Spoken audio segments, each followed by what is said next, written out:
Hello and welcome to DFS Coach Talk. Today is Monday, February the 28th, 2022. I am Joe Sarvati, affectionately known as Coach, and I am here to go over a very solid 7-game NBA Monday night NBA slate. Everything starts at 7 p.m. Eastern on all three FanDuel, Draftkings, and Yahoo. So we're going to go over each team here, break it down, and see if we can put together some winners for you for tonight. Hope you all had a good weekend. Definitely some topsy-turvy kind of stuff going on, some good things, some bad things, NBA-wise, some interesting things, but grinding it out, that's the key. Grind out some of those in-between days, get some wins where you can take them, and keep building for some takedowns. So I'm feeling great about this week's schedule. I like the way the NBA has scheduled it out. Decent amount of games. So we have a really good look at being unique, some contrarian plays, some chalk plays. You can mix it up when you've got a good schedule like this. So really appreciate everybody joining in here. Check us out on the way in here. If you're watching on YouTube, hit that thumbs up. Hit that subscribe button. Those things are super important to us. And if you have a chance, hit the little alert button in the upper corner there. That if you hit that bell, it will give you an alert every time one of our podcasts posts. We do have 7 day a week in front of the paywall NBA podcasts. We're going to be also adding some afternoon podcasts that my partner in NBA here, Andrew Hansen, is going to be putting together. So you'll get more of an early view that we'll have up at lunchtime that'll give you a full breakdown of everything, and then a little afternoon update to get you really ready for the slate when it locks. So should be fun. We look forward to that. We'll be announcing those dates when we're going to have the duo of podcasts. Also, don't forget on the weekends, catch Saturday. We're doing a live stream collaboration, myself and Gundacker. We had a lot of action in there this Saturday. Great chat, great fun. And we'll be posting that in our Discord and on our Twitter. All right, that is it. We're fired up for this week. Good PGA week. We've all got our fingers crossed that baseball gets their dilemma settled so they can get started here in beginning of April. And but we're focused on the NBA. We're looking to take down some stuff, not even just cash, and I usually am a grinder, but I'm ready for a takedown. So let's start reviewing this 7-gamer because I think there's some great edge for us across the board here. All right, first game, 7 o'clock. It's the Minnesota Timberwolves and Cleveland Cavaliers. Minnesota's favored by 3. It's a 218.5 total. 110.75 implied for Minnesota, 107.75 for the Cleveland Cavaliers. Minnesota comes into this game 32-29. Cleveland comes in at 36-24. Questionable tags here. There are none that are questionable, but we do have a probable for Marvin Bagley for Minnesota, and we know that McKinley Wright is out. For Cleveland, you still have Garland, LeVert, and Rondo. All 3 guards still remain out for Cleveland. So we're back into that exact scenario that we had this last game. So statistically speaking, Minnesota has now surpassed Houston as the fastest team in the league. So talk about a monster pace-up game for Cleveland, even though they're a little thin at the guard spot for sure. Cleveland, by the way, is not fast. They're 25th, so big pace down for those T-Wolves players. Defensively, Minnesota, even though they're the fastest in the league, have maintained mid-level defense. They're 16th. Cleveland, we know, has been locking people down with all those 7-foot trees in there. They are sitting 4th. So a couple of things to look at here. Let's talk Cleveland first, since we know they're going to be shorthanded. Brandon Goodwin, is going to get minutes. He's certainly a great go-to spot here. He's forced into a good minutes time frame with just being so short at the point. He's 5'2", so very reasonable in this pace-up game. against the fastest team in the league. So Goodwin certainly looking like somewhat of a plug and play for me right off the schneid here. But certainly at 5-2, it's not a free square, but I think it's a really good, solid opportunity for him with this pace. Obviously, Lauri Markkanen's been coming out of the gate great here after being out for a long time with an injury. He's only $6K and a good price. And then the two bigs have to be considered here as well because they're both priced fairly, and they certainly have a great opportunity here with the interior of Minnesota and getting out on the fast break. And that's Evan Mobley at 6'9" and Jared Allen at 7'3". You also can look off the bench.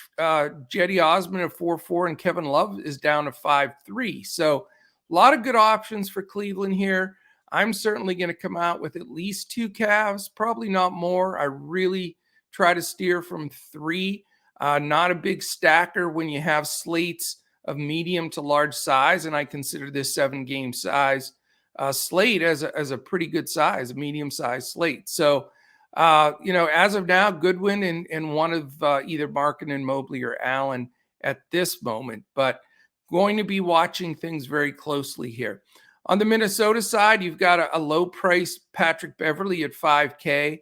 He will harass Goodwin a little bit and, may outscore him. So Patrick Beverley on the other side is a great immediate pivot from Goodwin and his ownership if you're interested there.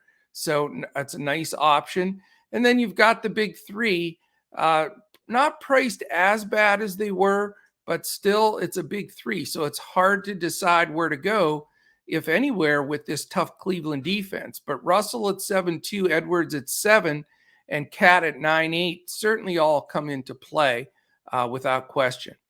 That's where I stand on that game. So I will have exposure. 218.5 is not a very good number. We've got some big monster numbers coming up at 240, at 236, etc. And even this next game is quite a bit higher. It is the Indiana Pacers and Orlando Magic. Orlando's favored by 1.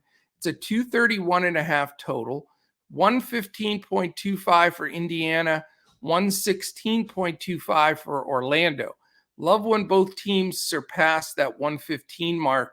I've had good success really targeting those kind of games where you're going to get a close game and a really decent scoring game. Indiana comes in 21-41, Orlando 14-47. So rough year for both of them. Lance Stevenson questionable, and we know he's had a good couple of games here, especially recently, had a really good game. So, nice to know what his situation is. McConnell, Turner, and Warren remain out. For Orlando, how about this? We are going to get the return of Markelle Fultz. Haven't said his name in a season, but looks like he's back in the mix. Certainly not playable, massive minutes restriction, but it does take a little tiny sliver away from Cole Anthony for sure, and maybe even a little bit with Jalen Suggs. So, and RJ Hampton. So Fultz, I would assume he'll play 10, 12, 15 minutes, somewhere in there. But something to really keep an eye on because he was a completely forgotten commodity for that team. Isaac and Mo Wagner remain out. Franz Wagner is in. So, interesting game here. And I can't believe we're getting Markelle Fultz back. Statistically speaking, a couple of things. Indiana's on the second night of a back-to-back. So that will shuffle the deck a bit there. We got to see how that transpires with what Carlisle's going to do there. And he does have a tendency to not try to burn folks out on second night of back-to-backs. They are 19th in pace. Orlando's 8th. So pace up for Indiana. Defensively, these two teams are terrible, 27th and 24th respectively. And that does open the door for some good potential here. You've got Malcolm Brogdon back and looking great. Question is minutes. He's 7-1, but certainly very playable. Looks like he's feeling great. He was out for a long time with Achilles soreness, but that seems to have healed up. So he is an option. Really expensive Tyrese Halliburton at 8.6 with the return of Brogdon and Hield doing so well. A little hard to pay that price. Hield is $7K now, so those days of getting him in the fives as a nice little add-on are over. O'Shea Brissett's been playing really good ball. He's 5'9". And then Isaiah Jackson at 5'8" can have some decent games. He's been the starting center now a couple of games in a row. Looks like he's got that spot over Bataze and Terry Taylor. They do use that bench, though. Duarte, Jalen Smith, if Lance Stevenson is back, and the aforementioned Taylor, Bataze. So, a little bit tough to go deep here, but Brogdon at 7-1 still seems like a fair price. I expect him to get 30 minutes. And, for that reason, he's my selection there. Don't mind going on the cheap either for the Brissett or Jackson play. On the Orlando side, again, Cole Anthony 6'8", a fair price, but I don't like that Fultz, hovering there. They do get time for RJ Hampton. Suggs has been much better, but now that backcourt is getting a little jammed, not as crazy to go there. But Suggs is cheap at 5'4", certainly can consider him. Franz Wagner's been inconsistent. He woke up a little bit. Maybe he's gotten over that rookie wall and feeling a little better. So at 5'7", he's in play. If he's going to be guarded by Hield, for example, that could be a really good opening for him because Hield is not the best defender. So Wagner on my radar for the first time in a while. Then, obviously Wendell Carter Jr. at 7'4". He's had some very nice games. He's consistent. Would not recommend Mo Bamba. I've gone down that road trying to go on the cheap buy down at center. He's 4'7", which seems tempting, but he has not played well whatsoever. So more so looking at Carter. The best guy off the bench is Chuma Okeke. He had a really great game the last time out. 10X type of game. He is 5'5", so, you got to pay a little bit for him, but certainly a decent option there too. All right, we go to game 3. So the 2 7:00 games are under our belt. We have a 7:30 game. It's the Toronto Raptors and Brooklyn Nets. Toronto's favored by 4.5, 219, pretty low total, 111.75 for Toronto and 107.25 for the Brooklyn Nets. Coming into the game, Toronto's 32-27, Brooklyn 32-29. So two teams really battling here. Big questionable tag on Fred VanVleet. He's had a sore knee for quite some time. He's questionable a lot. He's been playing, although he has missed a few games along the way. So we can't take that designation for granted. We need to follow that news. And it's very important news. It certainly affects everything on that Toronto side. Other than that, we know Anunoby is also remaining out. For Brooklyn, Durant, Harris, Kyrie Irving, because it's a home game, and Ben Simmons are out. So, interesting here. Interesting to see what the rotation of Brooklyn is going to look like. We have both of these teams on the first night of a back-to-back to help complicate things a little bit. So something to keep an eye on there. Nurse generally plays his guys, and he's getting big minutes regardless. Nash seems to be a little bit more cautious on back-to-back, so it could cut in to a few minutes for some of their guys. Toronto plays pretty slow at 23rd. Brooklyn has been in that top 10 in pace most of the season. They're 9th. Defensively, very middle of the road, 15th and 18th for these two squads. So it's going to be very important to know that Fred VanVleet news. Pretty much when he's out, we get a lot of Pascal Siakam, believe it or not, playing, bringing the ball up, playing sort of a pseudo point guard, point forward. He's 8'4", which is a very fair price. Very interesting to me, regardless of VanVleet's in or out. But if he's out, definitely Siakam moves up the list, as well as Gary Trent at 6'2", Scotty Barnes at 5'7". Those guys definitely get my attention. I like that core group.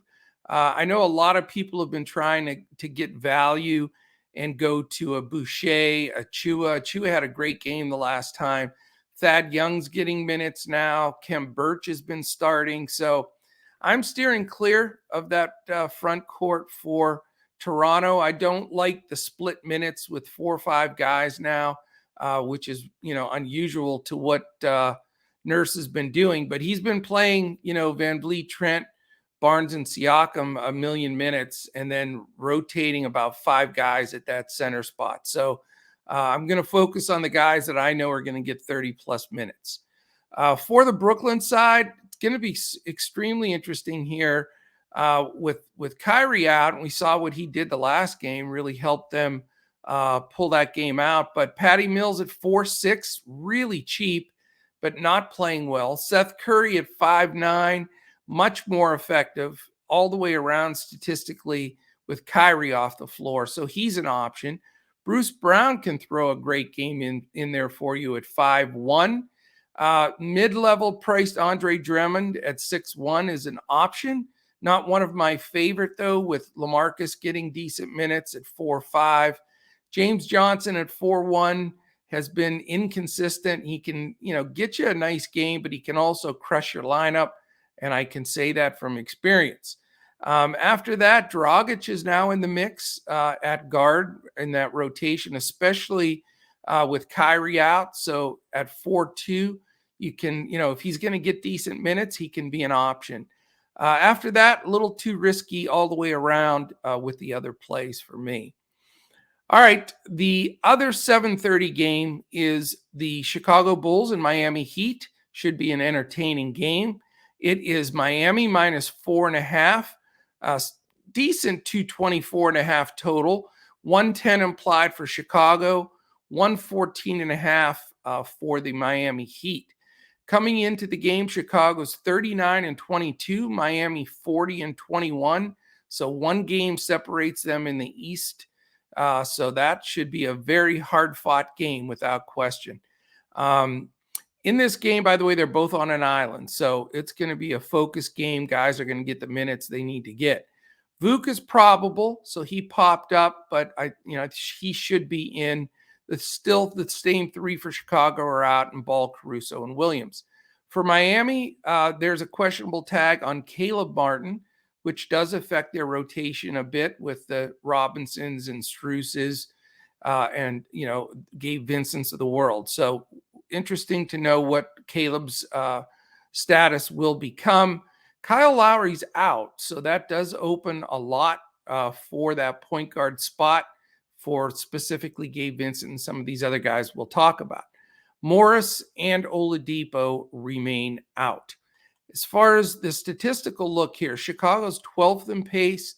We all know Miami plays very slow. They've maintained that all year, slow and in control. They are 27th in pace. Defensively, Chicago 19th. They've hovered around that same area.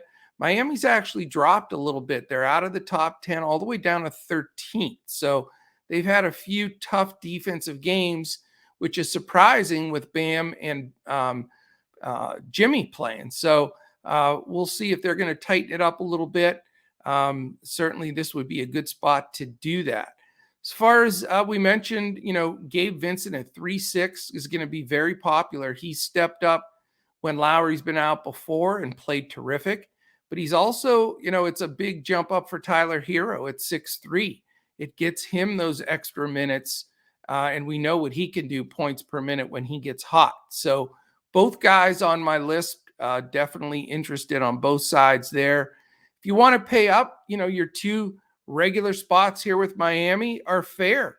Jimmy Butler's sub 9. He's 8.9, 8.9, and Bam's 8.8. So their prices have been higher, much higher than that, in the 9s generally. So you do get some good options here, and I definitely have some interest. So a couple of rostering, a couple guys here on Miami are very likely for me. On the Chicago side, you got the 3 situations here. Levine at 8.3, DeMar DeRozan at 10.2, and Vuk at 9.2. So unfortunately, the streak for DeRozan ended the last game. I have been on him all the time, but I did sort of feel that last game was a good fade possibility. I sort of feel the same way here. I just think that tough Miami defense, a 10-2 price on DeRozan, just can't go there, not with Butler and Bam. I know their defensive rating is down a little, but in a game that means this much here at home, I know Spoelstra's going to have these guys up, and they're going to focus a lot on DeRozan, I think, making sure to hold him down with Tucker specifically, probably getting that assignment, and then a little bit of Jimmy Butler too. So no picnic for DeRozan. Don't see, why to go to that 10-2 price here. If you want to go second flight, you've got Levine at 8-3 and Vuk at 9-2. I would prefer probably Levine at 8-3 here, although he's probably going to get Jimmy Butler defense. So it's a tough one, man. I mean, there's no easy plays on the Chicago side. The matchups are tough. But, if I'm going to have some Miami exposure, I would like to come back with somebody on the Chicago side. I don't like anybody off that bench, White, Jones, Thompson, Brown, just don't get anything. No excitement there. Dosunmu at 5-6 is a possibility. He does play 40 minutes a lot of times. So, he's disappointed a few times as well. But if you want to go on the cheap, he's probably a good spot to go. I'd look there or probably Levine on the Bulls side for now. All right, we've got 4 down, 3 to go. I would like to say real quickly, we'd love to have you join us. Go to dfscoachtalk.com. We have several memberships that you can jump on. We have the Lucas Special that runs all the way to April 1st. And we have second half NBA still available, and that goes all the way through the playoffs as well, all the way till June 19th. So we have a great option of memberships. We'd love to have you join the Coach Talk family. We have the best Discord and family and group, whatever you want to call it, in Discord. It is a great group of members. Also, I'd like to thank our presenting sponsor for this podcast. It is Prize Picks. You can go to prizepicks.com, sign up there for the first time, make a deposit all the way up to $100. You get an exact match from Prize Picks. So if you use the word promo code Coach Talk, COACHTALK, no spaces, Coach Talk, gets you that 100% match all the way up to $100 on your first deposit. We're also really ramping up Prize Picks content. We're putting a lot of information in Discord, including our plays and picks of the day. Josh Crash Davis and myself have been attacking and having some really good success at Prize Picks. So really encourage you to check them out as well. All right, let's get to the other 3 games. We've got an 8 o'clock game. There's actually 3 8 o'clock games. No late games tonight. How weird is that? So 3 8 o'clock games to finish out this slate. Be an early night tonight. Sacramento Kings, Oklahoma City Thunder. Sacramento's favored by 4.5. It's a 228.5 total. 116.5 implied for the Kings. 112 for the Oklahoma City Thunder. Coming into the game, 2 teams, we know it's not been a fun season. Sacramento's 22-40. The Thunder are 19-41. Rashawn Holmes questionable for Sacramento. Terrence Davis is out. For the Thunder, we got a bunch of guys out. I don't know how they're not getting fined for tanking. Dort out, Giddey out, Jerome out, Muscala out, JRE out, Kenrich Williams out. So that really lightens the load for how many players in that rotation, but they still find a way to play a bunch of guys. So definitely gets a little bit hairy there for sure. This should be a competitive game, though. Pretty low spread, decent enough total. Both teams on an island game. Sacramento's 5th in pace, Oklahoma City 13th. So you got a good run for your money here. Defensively, Sacramento 2nd to last in the league. So something that the Thunder can certainly attack. Oklahoma City, though, as much as they've rotated all these youngsters, they are trying to crack that top 10 in defense. They are sitting at 11th, and they are scrappy defensively. So it's an interesting game here. Certainly want some exposure to it.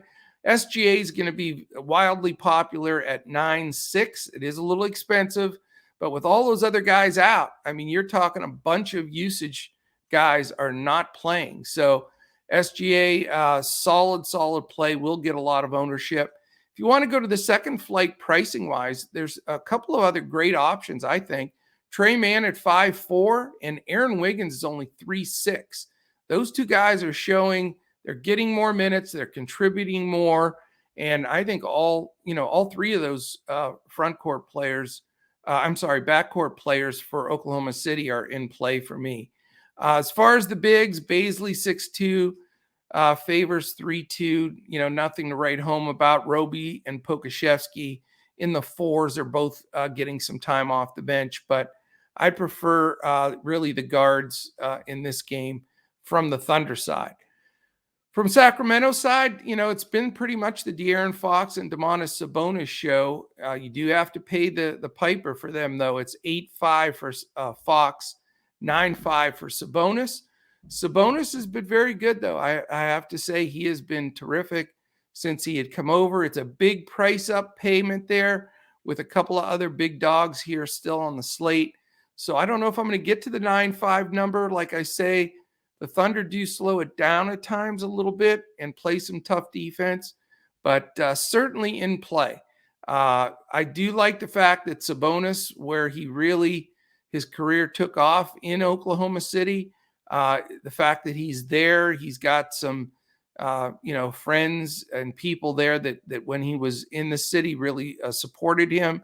So that does give him a little boost and certainly is in consideration for my center spot because he's doing it all. I mean, he's definitely, other than the Joker, the best passing big man in the league. So he's getting you those assists to go with the points and rebounds. And let's face it, you can attack that Thunder interior. It's not good.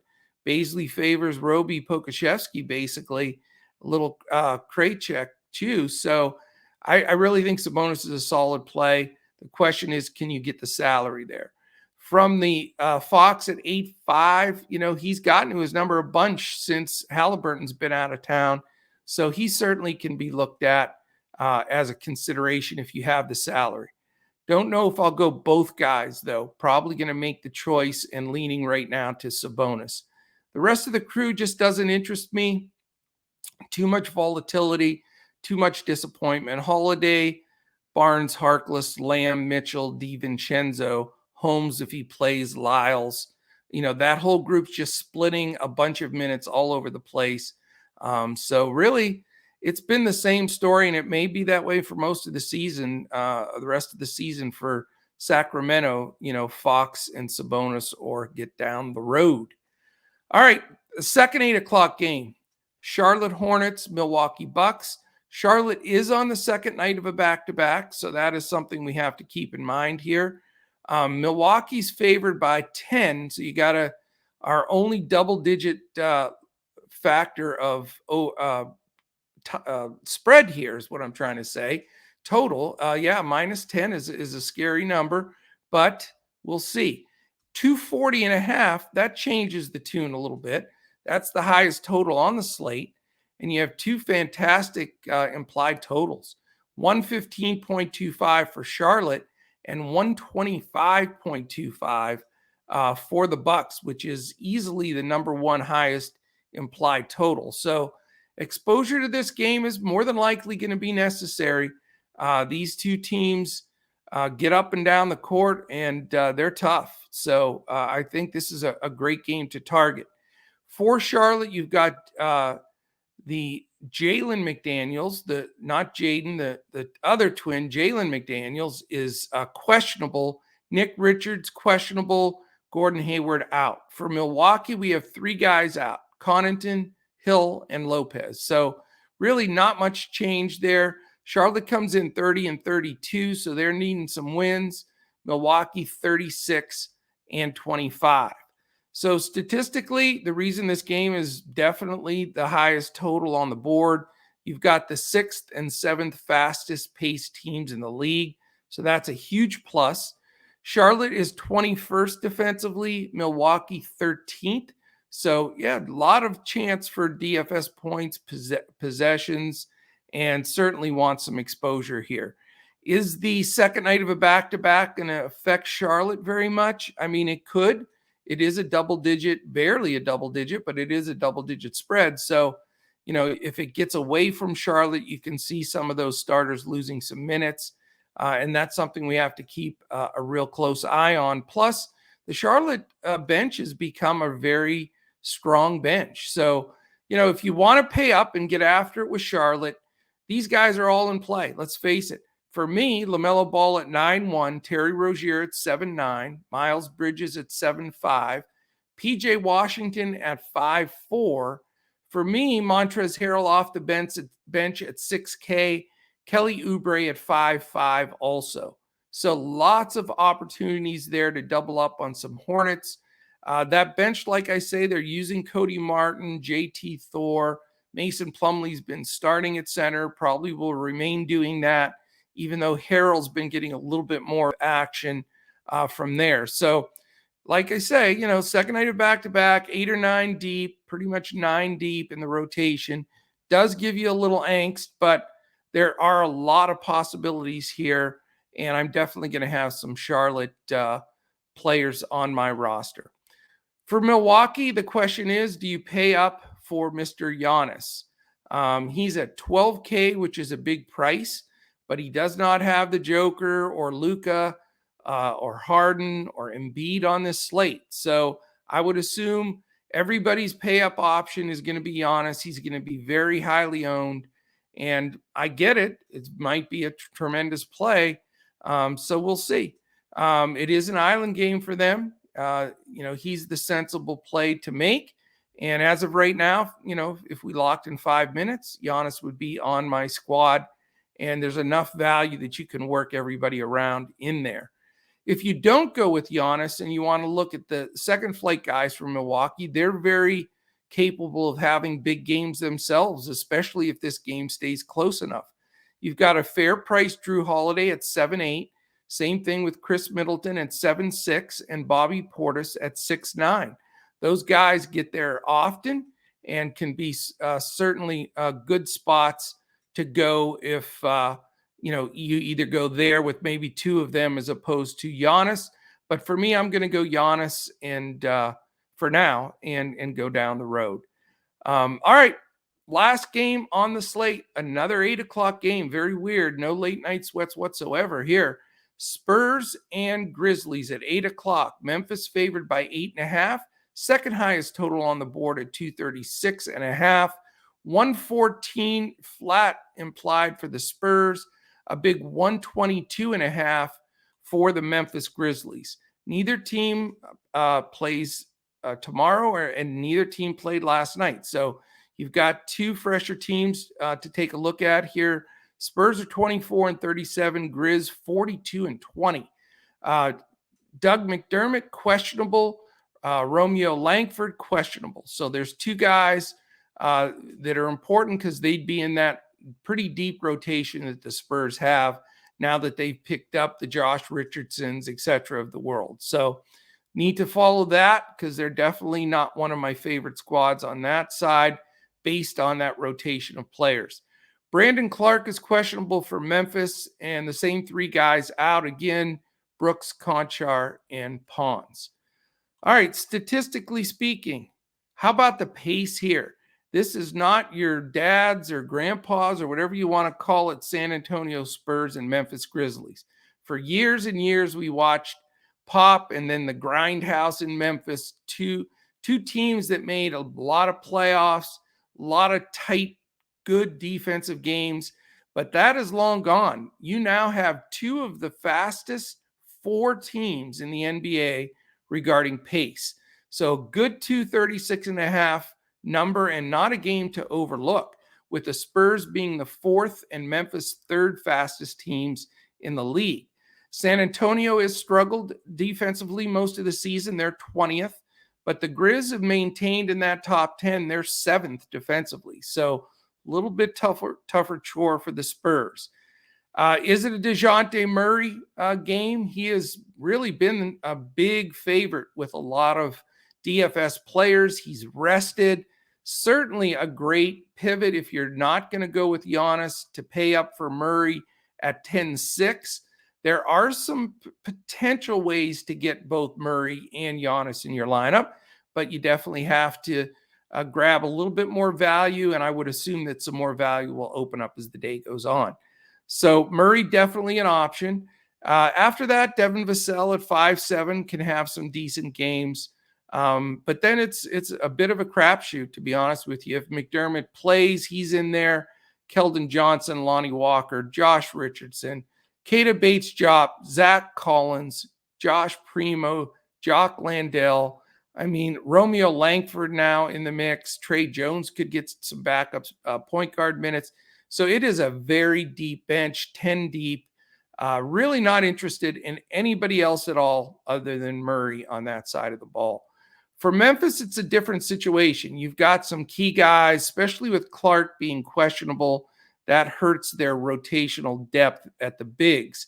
So Ja, another, 9-7, you can get him almost $1,000 cheaper than DeJounte Murray, and certainly a guy that can break a slate at any time. Desmond Bane at a fair price at 6-1, as is Jaren Jackson at 6-7, and Steven Adams at 6K. What a night he had the other night. He had like 11 points and 10 rebounds in the first quarter. It was unbelievable. So Adams has played very well of late. The Spurs continue to go small. So, Adams, if he's not played off the floor, which, he wasn't the last go around where we were concerned with that same thing, certainly a cheap price there, but you don't want to chase points from the last game. After that, really Kyle Anderson off the bench, but, very, very inconsistent there. So really Morant, Bane, Jackson, Adams, Zaire Williams at 3-5. He's had a few good games, but not quite enough to go there. So certainly want some exposure in these 8:00 games. They're not only the highest totals, but, really good matchups for both all of these teams to do well. So that is it, my friends. 7 games. I ask on the way out real quick, a thumbs up, hit the subscribe button, hit the little alert in the upper corner there. If you click on that bell, you'll know when any of our podcasts post. Give us a little comment. Love questions, comments in YouTube. That would be great. If you want to catch us on Twitter, we're posting all the time. Our man Colin Chachoff doing a fantastic job, as well as Tyler Pitzer getting all that information out there in the tweeter sphere, if you want to call it that. We are at DFS Coach Talk. You can find all of us there. If you want to DM me or look me up directly, I'm at Joe Sarvadi, JoeSarvadi. Also, just check us out. Check out our website. We've got testimonials on there. Got a lot, our backgrounds, a lot of information that you can utilize. That is dfscoachtalk.com. So love to have you join us. Certainly, if you're listening to the audio podcast version of our show here, if you're on Apple Podcasts or Spotify, wherever your landing spot is for podcasts, take a second, give us a 5-star rating and a quick comment. Everybody that does that gets into a drawing, which today is the last day. It's the last day of the month. It's February 28th. So we will draw one at the end of the day, and someone's going to get a free 1-week membership, all access to Coach Talk. So on the audio podcast side, last day for February to get into that drawing. So we would love to see you and in our group and collecting the money. We have a lot of GIFs we post in there. I am a GIF master.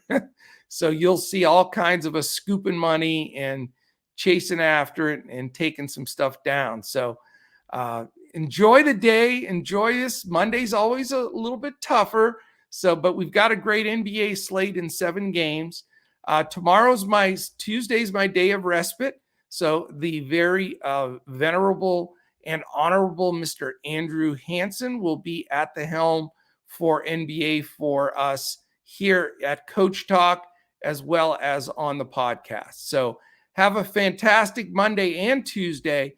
We'll definitely look to take down a bunch of stuff both days.